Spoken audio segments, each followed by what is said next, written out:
go about, he said this, he said that. There is something wrong here. I think a percentage of the money the government has for employment, a percent should be used to ensure that the men are educated about this matter and everybody gets it. Okay, so they don't have to be punished. Once and for all, last vote on women's security. One last vote. One last vote. I think even the women at rural level, I think even the women at rural level needs to be educated, not just the men, because ladka hona chahiye ghar mein, ladka raja dulara hai. That's where the cycle is being formed. It starts at home. That's true.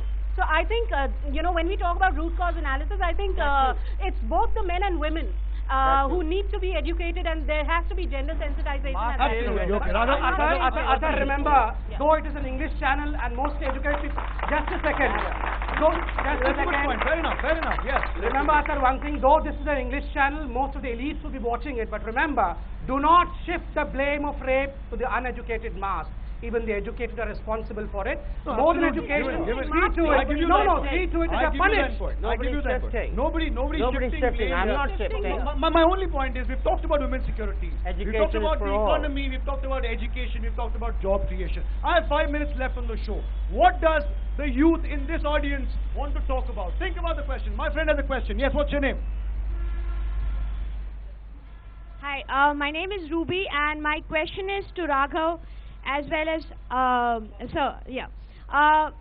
to you my question is that youth, the people who are sitting here, they all aspire to become doctors, engineers and management graduates. How many of us has a priority to become a political leader? How, as a youth representative, you are motivating and inspiring the youth to become a part of the political system? Number one. Number two, we don't want to know what UPA is doing. First thing, the GDP is expected to grow by 5.4%. According to Sir, yes, Indian Labour Organization, the expected unemployment rate would be 3.8%, which is the worst in the economy. We don't want to know what UPA is doing. We want to know what are you going to do rationally, implementation level, which you can do, and how we can just sit back and be assured that the next government is ours. Absolutely. Thoughts for that. Criticizing someone is extremely easy. Raghav, I'll start with you. 30 seconds each. Start with you, then go to Dr. Patra. What are you going to do really? Yeah, first of all, as you rightly pointed out, politics has become the bad word. I mean, people today fear to enter the field of politics because it has become so dirty. The very emergence or the birth of the Aam Aadmi Party is to cleanse this politics, to make it criminal-free, communal-free and corruption-free. So unless people like you actually feel the cause, have that love for the country, you guys have to step out. And now you have an alternative. You have an alternative in the form of the Aam Aadmi Party, which is offering the right opportunity. Come forward, join us. Second part of the question, Raghav. Second part of the question. See, as far as the larger reforms are concerned, our basic principle is empowering the last person. The basic premise of the Aam Aadmi Party is not to restore power or have power with a few leaders. We want to make sure that power is there in your hands.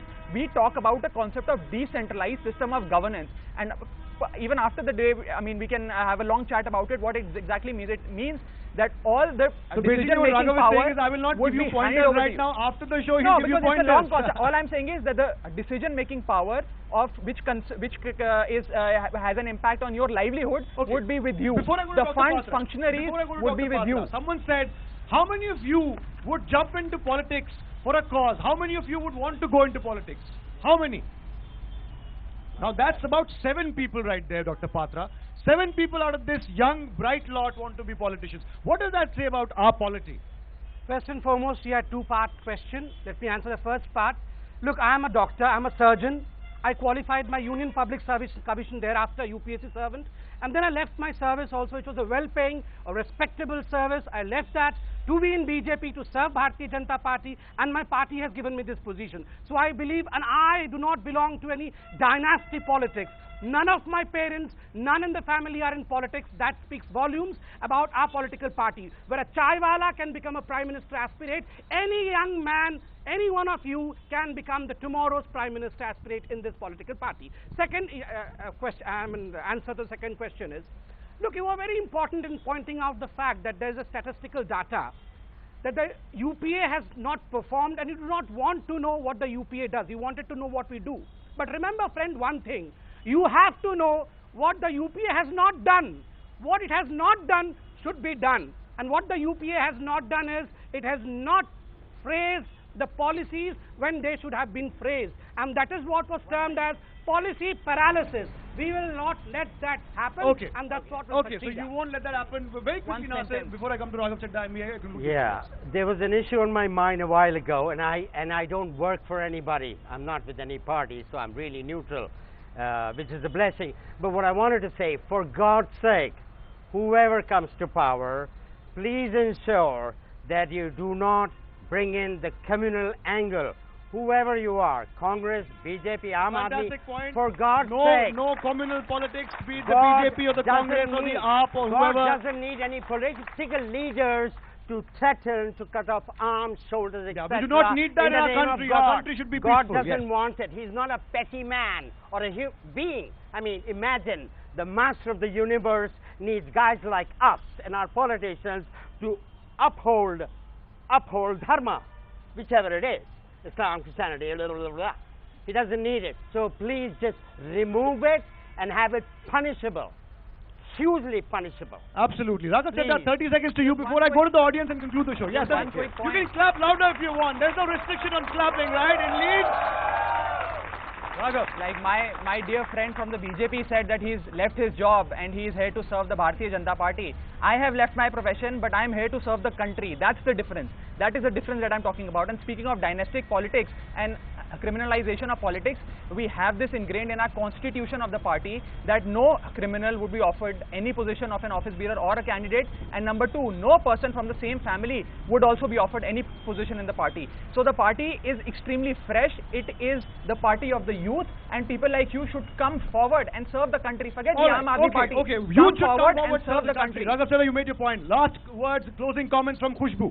I think my humble request to all the political parties would be that please, whoever comes into power, who's not in power, invest in education. We at INLEAD are trying to do a little bit in providing skill-based education, but let's realize the solution to our problems is knowledge-based transformation. That's what's going to change the culture. That's what's going to change knowledge-based transformation. I think that's a fantastic point. Please give her a huge round of applause.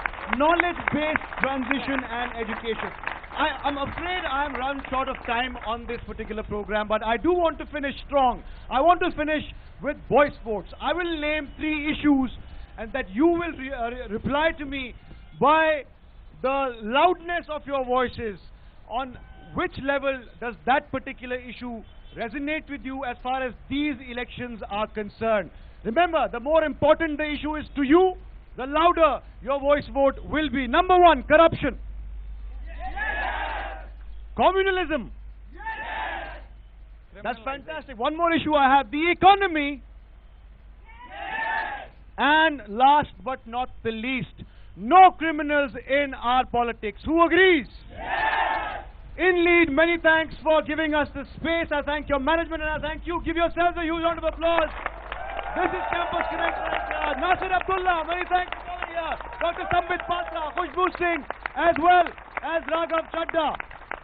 My name is Atar Khan. This is INLEAD Institute. And that's all we have from Campus Connect. This week, we'll be back next week with a fresh episode, a fresh panel. Till that time, goodbye. Many thanks. Thank you so much.